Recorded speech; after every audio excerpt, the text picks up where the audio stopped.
మరి అంటే land pooling గురించి దాని గురించి ఏమన్నా వివాదాలుగానే ఏమన్నా ఉండే అవకాశం ఉందా, లేకపోతే అది సాఫీగా సాగే ఛాన్స్ ఉంటుందా?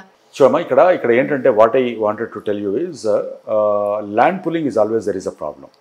నా ల్యాండ్ ఎవరో లాక్కుంటున్నారు అన్నప్పుడు ఫ్యామిలీలో ఒక మనిషిని తీసుకెళ్తున్నట్టుగా ఫీల్ అవుతారు ఎవరైనా కూడా. But you should make them the party in to that. వాళ్ళను మీరు కాన్ఫిడెన్స్ ఇవ్వాలి. మీరు వెళ్ళి వెంటనే చేస్తే కాదు. పాపం వాళ్ళకు భూమితోటి కొన్ని తరతరాలుగా వాళ్ళకి అటాచ్మెంట్ ఉన్నప్పుడు ఒక రకంగా వాళ్ళకు అది బాడీలో ఒక పార్ట్ లాక్కెళ్ళిపోతున్న ఫీలింగ్ వాళ్ళకి కలుగుతుంది. వాళ్ళ అవసరాలకు వచ్చినప్పుడు వాళ్ళు అమ్ముకుంటారు, అది వేరే విషయం, దాన్ని మనం ఏం అనలేం. బట్ ల్యాండ్ పుల్లింగ్ అనగానే ఇక్కడ ఏదో జరుగుతుంది, మాకు నష్టం జరుగుతుంది, వాళ్ళు దాన్ని ఏదో అమ్ముకుంటారని ఇలా ఉంటుంది. కొన్ని ప్లేసెస్లో ఏం చేయాలంటే వాళ్ళకు ఒక మాస్టర్ ప్లాన్ డెవలప్ చేసి వాళ్ళను ఒక ల్యాండ్ పుల్లింగ్ అనేది మనకు బయట కూడా ఉంది. Either cost wise plan A, cost wise వాళ్ళకి కట్టి ఇవ్వడము. నెంబర్ 2 వచ్చేటప్పటికి వాళ్ళకు అందులో ఫర్ ఎగ్జాంపుల్ ఇప్పుడు డెవలప్మెంట్లో ఏదైతే అమరావతిలో కానీ ఇంకో దగ్గర చేసినట్టుగా అందులో ఒక 1 ఎకర్కు మీకు ఇంత లాభం ఉంటుంది, అండ్ ఆ లాభాన్ని మీరు రేపొద్దున ఎవరికైనా అమ్ముకోవచ్చు, ఈ రకంగా మాస్టర్ ప్లాన్లో మీకు ఇస్తాము అనేటువంటిది అక్కడ తీసుకొచ్చి వీళ్ళందరినీ మీరు ఒక దగ్గర డెవలప్ చేసి వాళ్ళకి అక్కడ ఇవ్వచ్చు రెసిడెన్షియల్ దాంట్లో. So give them some kind of a మీ క్వాలిఫికేషన్ ఉంటే, so these are all places where you will get an employment. ఇలాంటి వాటిల్లో మీకు మేము ఇక్కడ ఆపర్చునిటీ ఇవ్వడానికి మీకు ఒక సర్టిఫికేషన్ ఇస్తాం. Land last the eligible candidate అనో ఇంకోటనో మనం అలాంటి ఒక పేపర్ మన వాళ్ళకి సర్టిఫికేట్ వాళ్ళకి ఇస్తాం. This will be A criteria when somebody is coming and recruiting. మీకు 10% ఆఫ్ ది పీపుల్లో మీ క్వాలిఫికేషన్స్కు సూట్ అవుతాయి. టెక్నికల్ నాన్ టెక్నికల్ కేటగిరీస్లో ఉంటే కనుక మీరు ఇలా తీసుకోవచ్చు. అండ్ చిన్న స్కిల్ సెంటర్ పెట్టి ఓకే ఈ సర్టిఫికేట్తో పాటు ఈ స్కిల్ సెంటర్లో హౌస్ కీపింగ్ కానీ ఎలక్ట్రికల్ కానీ ఇలాంటి చాలా రిక్వైర్మెంట్స్ మనకి నెక్స్ట్ 20 yearsలో రాబోతున్నాయి. వాటిల్లో కూడా వాళ్ళు ట్రైన్ అయ్యి అక్కడే ఉండి వాళ్ళ ఎంప్లాయ్మెంట్ని కూడా వాళ్ళు ఎత్తుకోవడానికి వాళ్ళకి పనికి వస్తుంది. సో ఇలాంటి వాళ్ళకి అవేర్నెస్ను పెట్టి దానికి ఒక సపరేట్ అథారిటీని పెట్టి వాళ్ళను ఎడ్యుకేట్ చేసి ఫుల్ చేస్తే ఏం ప్రాబ్లం 99% రాదు. ఓకే సార్, ఇంకా ఫ్యూచర్ సిటీ దాంట్లో ఇన్వెస్ట్ చేయాలనుకునే వాళ్ళకి చేసే వాళ్ళకి ఎలా ఉండొచ్చు? డెఫినెట్గా ఫ్యూచర్ సిటీలో ఇప్పుడు మనం అనుకుంటున్నటువన్నీ అన్నీ వచ్చినప్పుడు ఒక మనిషి దగ్గర అప్పుడు ఏదో మేము తప్పు చేశాము అన్నప్పుడు ప్రతి మనిషి ఒక విజనరీ అవ్వాలి. అంటే విజన్ అంటే ఏంటంటే కళ్ళ ముందు కనపడే దానికంటే కూడా కళ్ళు మూసుకొని ఆలోచించుకోగలిగిన వాళ్ళే విజనరీస్ అని అంటారు. అది పెద్ద దానికి ఏదో చాలా సూపర్లేటివ్ దాన్ని ఏమి ఉండకూడదు. You will be able to visualize what is going to happen day after tomorrow, not today and tomorrow. So ఇక్కడ నేనేమంటానంటే వాళ్లకు ఈ రోజున ఉన్నటువంటిది ఒక లెటర్సే ఒక ప్లాట్ మనకు 30-40 lakhsలో వస్తుందంటే అక్కడ అంత ఇన్వెస్ట్మెంట్ రేపు వచ్చి తీరాల్సిందే కదా. వచ్చినప్పుడు అది 2-fold 3-fold 4-fold అయి ఉంటుంది కదా. అప్పుడు మనం కొనకపోయినా కొత్తగా మళ్ళీ ఆ రోజుల్లో మీకున్నప్పుడు మీరు హ్యాపీగా మీ కిడ్స్కు ఒక బ్యూటిఫుల్ అసెట్ మీరు హ్యాండ్ ఓవర్ చేసినట్టుగా ఉంటుంది కదా. లేదు మీరు దాన్ని అమ్మాలనుకుంటున్నప్పుడు కూడా మల్టీఫోల్డ్గా మీకు వాపస్ వచ్చేలాగా ఉంటుంది కదా. This is what it is very important. So but right ప్లేస్లో ఇన్వెస్ట్ చేయడము. సో చాలా రకరకాల దీన్ని ఎన్కాష్ చేసుకున్నాను. హైదరాబాద్కు ఉన్నటువంటి ఒక బ్యాడ్ ఇదేంటంటే ఏదన్నా ఒకటి అంటే కేసీఆర్ గారు అక్కడ యాదగిరిగుట్ట అనగానే అందరు పొలవమంటూ అటు వెళ్ళిపోయారు. అయితే కేసీఆర్ గారు హెలికాప్టర్లో వెళ్తున్నారంటే కింద కార్లన్నీ కార్పెట్లా కనపడేటి. సో దాన్ని అంతా స్పాయిల్ చేశారు. What a lovely place Warangal road. కానీ అక్కడ మష్రూమింగ్ రియల్ ఎస్టేట్ డెవలప్ చేయడము, అన్ఆర్గనైజ్డ్గా వాటి అన్నింటినీ చేసేసి ఒక పర్మిషన్ లేదు, అప్రూవల్ లేదు, ఏమీ లేదు. 50 yards 100 yardsలో ఏం కట్టుకుంటారు. ఆ చుట్టుపక్కల ప్రాంతం అంతా పాడైపోయింది. ఒక్కసారి బ్రహ్మదేవుడు భూమిని సృష్టిస్తే సృష్టి చేసేవాళ్ళు రియల్ ఎస్టేట్ డెవలపర్స్ అండి. మీరు అక్కడ చిన్న రోడ్స్ అన్నీ పెట్టి అక్కడ ప్రాపర్గా మాస్టర్ ప్లానింగ్ లేకుండా వాటికి ఒక ప్రాపర్ అప్రోచ్ కానీ ప్రాపర్ ఇది చేయకపోతే ఆ రోడ్లన్నింటినీ మీరు అన్నీ అలా తోచారంటే అది అయ్యే పని కాదు అది. So once you do it the road is for ever. 100 years 2 years తర్వాత కూడా రోడ్ లాగానే ఉంటుంది తప్ప రోడ్డు దగ్గర ఆ రోడ్డు మీద మళ్ళీ ఒక హౌస్ వచ్చే ఛాన్సెస్ అనేది ఎప్పుడు ఉండదు కదా. సో అది మనం అర్థం చేసుకోవాలి. See whatever we are doing it is permanent in nature. Road మనం డిస్టర్బ్ చేయలేం. బిల్డింగ్ తీసి మళ్ళీ బిల్డింగ్ కట్టుకోవచ్చేమో కానీ మనం అక్కడ ఉన్నటువంటి వాటిలో ఆ పార్క్స్ పెట్టామా, తర్వాత వాటి కనెక్టివిటీ ఇచ్చామా, ఇవన్నీ కూడా ఇన్ఫ్రాస్ట్రక్చర్ డెవలప్ చేసామా అనేది బాధ్యత గవర్నమెంట్ మీద ఉంటుంది అండ్ డెవలపర్స్ రియల్ ఎస్టేట్ వాళ్ళ మీద ఉంటుంది. అండ్ కొనే వాళ్ళకి కూడా వాడు ఏదో చెబితే నేను మోసపోయాను, నేను ఇలా చేశాను అనేది లేకుండా ఆలోచించుకోవాల్సినటువంటి అవసరం ఉంది అక్కడ. సో మన ఫ్యూచర్ సిటీ డెవలప్మెంట్ కోసం అన్ని ఆస్పెక్ట్స్లో ఇప్పుడు మీరు చెప్పినట్టుగా ఫ్యూచర్లో సస్టైనబిలిటీ ఉండాలి అంటే ఓన్లీ రెసిడెన్షియల్ మాత్రమే కాకుండా మీరు అన్నట్టు ఇన్కమ్ జనరేషన్ కానీ ఇంకా రకరకాలు వేటి మీద దృష్టి పెట్టాలి, ఎలాగ ముందుకెళ్తే బెటర్? ఇక్కడ మనం ఇప్పుడు ఫ్యూచర్ సిటీ ఎలా రాబోతుందని ఆలోచించాము. బట్ ప్రతి వాళ్ళు కూడా ఏం చూడాలంటే ఓన్లీ రెసిడెన్షియల్ ఒకటే కాదు. If you have a money you can also focus on small commercial వీటి మీద కూడా మనం ఆలోచించుకోవాలి. అంటే ఇంటర్నల్గా ఉన్న వాటిల్లో ఆ దగ్గరలో ఎక్కడ హోటల్స్ రావచ్చు, ఎక్కడ స్మాల్ గ్రోసరీ కానీ ఇంకోటి ఎలాంటివి రావచ్చు, లేకపోతే స్మాల్ గ్యారేజెస్ లాంటివి ఉంటాయి.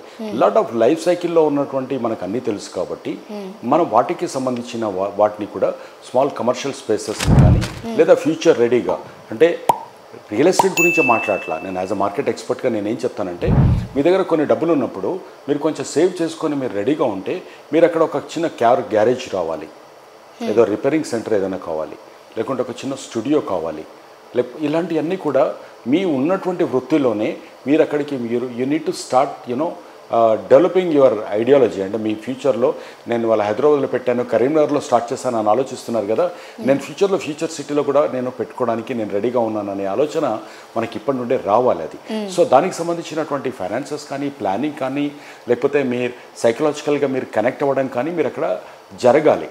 సో ఈ చర్చ అనేది ప్రతి చోట జరగాలి, ఇంట్లో జరగాలి. జరిగినప్పుడే గవర్నమెంట్, అది చీఫ్ మినిస్టర్ ఉండొచ్చు, ఎవరైనా ఉండొచ్చు, గవర్నమెంట్ తీసుకున్నటువంటి ఇనిషియేటివ్స్ను అది పబ్లిక్లోకి వెళ్ళగలగాలి 360 degreesలో. ఫ్యూచర్ సిటీ ఓ రియల్ ఎస్టేట్ సంబంధించిన ప్రాజెక్ట్ అని మనం మాత్రమే ఆలోచించుకుంటున్నాం. ఆ ఫ్యూచర్ సిటీ వచ్చినప్పుడు 360 degreesలో జరిగేటువంటి మార్పులు ఎలా ఉంటాయి, దానికి అందరూ అన్ని రకాలుగా రెడీ అయి ఉన్నారా? So that is very important. So ఇక్కడ కూడా middle class, lower middle class and upper middle class వాళ్ళకి నేనేం చెప్తానంటే please try to study about it. మనకు అక్కడ మీరు చేస్తున్న వాటిల్లో నేను ట్రావెల్ అవ్వబోతున్నాను, అక్కడికి కూడా నేను అక్కడ కూడా నేను యూనిట్ని ఏదో స్టార్ట్ చేయబోతాను అనేదాన్ని మీరు మెంటల్గా ప్రిపేర్ అయ్యి దానికి సంబంధించిన ఫైనాన్సెస్ కానీ లేదా టెక్నికల్ స్కిల్ సెట్ కానీ మ్యాన్ పవర్ ప్లానింగ్ కానీ మీరు ముందు నుంచే మీరు రెడీగా ఉండాలని అనుకుంటాను నేను.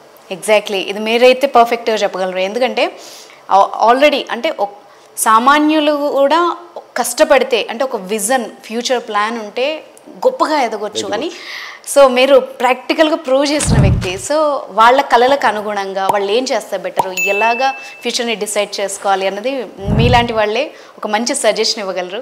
సో అందులో ఫ్యూచర్లో డెవలప్ అవ్వాలి అనుకున్న వాళ్ళు ఎలా ప్రొసీజర్లో వెళ్తే బెటరు, అక్కడ ఇన్వెస్ట్ చేసుకోవాలి అందరూ ఇప్పుడు మీరు అన్నట్టుగా ఒక రియల్ ఎస్టేట్ భూమిని నమ్ముకొని వెళ్లకుండా ఎలాంటి జాగ్రత్తలు తీసుకుంటే బెటర్? సో ఇక్కడ ఫస్ట్ థింగ్ ఏంటంటే మనకు ఆ మాస్టర్ ప్లాన్ అనేది ఇట్స్ నెట్లో అవైలబిలిటీ ఉందండి. They are developing a separate authority for the future city and HMD అని కూడా ఎక్స్పాన్షన్ అక్కడ దాకా తీసుకొని వచ్చేసి స్టార్ట్ చేస్తున్నారు. ఇప్పుడు మనం కొనుక్కునే ల్యాండ్స్ ఏవైతున్నాయో అది ఎకరాలలో కావచ్చు, గజాలలో కావచ్చు, ఆ పరిధిలో ఉందా, పరిధిలో లేదా, పరిధిలోనే కొనాలన్నది ఏం లేదు, ఎందుకంటే అది మాస్టర్ ప్లాన్ రావడానికి టైం పడుతుంది కాబట్టి. బట్ ఇప్పుడు ఉన్నటువంటి ఎగ్జిస్టింగ్ రోడ్స్లలో ఇప్పుడు 60 feet రోడ్ ఉంటే అప్రోచ్ రోడ్ మనకి ఇప్పుడు అది 100 feet అవుతుంది కాబట్టి దాన్ని దృష్టిలో పెట్టుకొని మనం ప్లాన్ చేసుకోవాలి. ఇప్పుడు 60 feet మీద మీరు ఏదో ఒక 200 yards ఏదో బాగుందని తీసుకుంటే రేపు 100 feet అయిందంటే మీ ప్లాట్ వెళ్ళిపోతుంది. అప్పుడు మీరు గవర్నమెంట్ నుంచి మీకు కాంపెన్సేషన్ రావచ్చు, కానీ దాంట్లో బోల్డ్ అన్ని సస్టైన్ చేసుకునేటువంటి అది కూడా ఉంటుంది. సో అలాంటి ఎఫెక్ట్ కాకుండా ఉండాలంటే సెకండ్ రోడ్లోనో థర్డ్ రోడ్లోనో మనం ఎలా తీసుకోవాలి, సో అది అప్రూవ్డ్ ఉందా లేదా, అది మాస్టర్ ప్లాన్లో ఎలా ఉంది. మనం మారుతున్నామండి, మనకి టెక్నాలజీ అవైలబిలిటీ ఉంది, నెట్లో అన్నీ కూడా దొరికిపోతాయి. ఎంఆర్ఓ ఆఫీస్కి వెళ్ళొచ్చు, సబ్ రిజిస్టర్ ఆఫీస్కి వెళ్ళొచ్చు, లేకపోతే పంచాయతీ ఆఫీస్ ఉంటే పంచాయతీ ఆఫీస్కి వెళ్ళి మీరు చెక్ చేసుకోవచ్చు. మనం చాలా విషయాలలో చిన్న ఒక ఫ్యాన్ టీవీ కొనుక్కోవాలంటే 4 షాపులు తిరుగుతాం.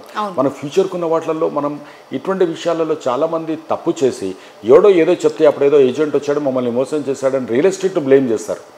రియల్ ఎస్టేట్ను బ్లేమ్ చేసే కంటే యూఆర్ ఆల్ ఎడ్యుకేటెడ్, ప్రతి ఇంట్లో ఒక బేసిక్ చదువుకున్న వాళ్ళు ఎవరో ఒకళ్ళు ఉండి ఉంటారు. సో వాళ్ళు ఎందుకు వెళ్ళి ఇలాంటివి చూసుకోరో కొన్నిసార్లు అర్థం కాదు. సో అలాంటివి వెళ్ళి మనం చూసుకుంటున్నప్పుడు అక్కడ సిటీ మాస్టర్ ప్లాన్ చేస్తున్నటువంటి 20-30,000 acresలోనే కాకుండా దానికి ఉన్నటువంటి సబర్బ్స్లో కూడా మనకు మంచి ఫ్యూచర్ ఉంటుంది. బికాజ్ దానికి సిటీకి మధ్యలో ఆటోమేటిక్గా గ్యాప్ ఫిల్ ఆటోమేటిక్ అవుతుంది కదా. ఇప్పుడు ఫ్యూచర్ సిటీ ఉంది, ఇక్కడ సిటీ ఉంది, హైదరాబాద్ ఆర్ సికింద్రాబాద్ ఉంది.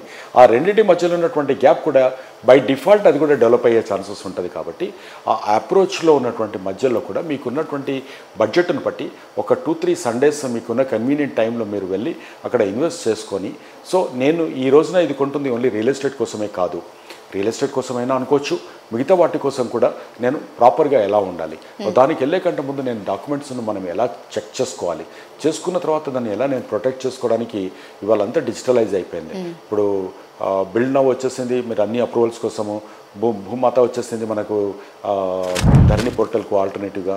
సో వాటిల్లో కూడా మనం వాటిని నాది ఎక్కడుంటే ఎక్కడ మనం వాటిని ఎలా చేయాలి, అప్రూవల్ అంటే దీంట్లోకి వెళ్ళాలి, దాంట్లో అయితే నేను ఎలా ఆన్లైన్లో నా డాక్యుమెంట్ కనపడుతుంది, ఎస్ ఐఎమ్ సేఫ్ అని చెప్పేసి మీరు అనుకునే అవకాశం అక్కడ ఉంటుంది. సో బట్ డోంట్ వెయిట్, నా దగ్గర డబ్బులు లేవని ఎప్పుడు అనుకోకూడదండి.